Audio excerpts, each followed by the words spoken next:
வாருங்கள், குருக்களுக்காக ஜெபிக்கலாம். தந்தை, மகன், தூய ஆவியின் பெயராலே ஆமேன். என்றும் வாழும் குருவாகிய இயேசு கிறிஸ்துவே, உமது அருள்மிகு குருத்துவத்தில் பங்கு கொள்வதற்காக அழைக்கப்பட்டவர்களின் எண்ணிக்கையை பலுக செய்வீராக.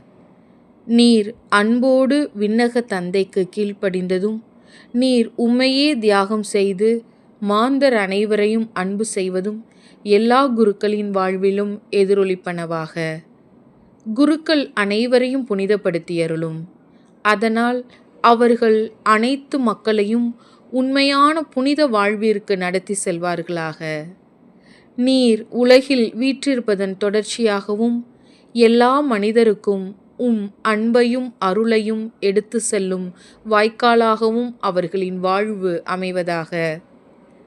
பலர் உம்மை அறிந்து இவ்வுலக வாழ்வில் உம்மை அன்பு செய்து விண்ணகத்தின் நிலையான பேரின்பத்தை அடையும் வகையில் அவர்களின் அருட்பணிகள் பலன் தருமாறு அவர்களை ஆசீர்வதியும்.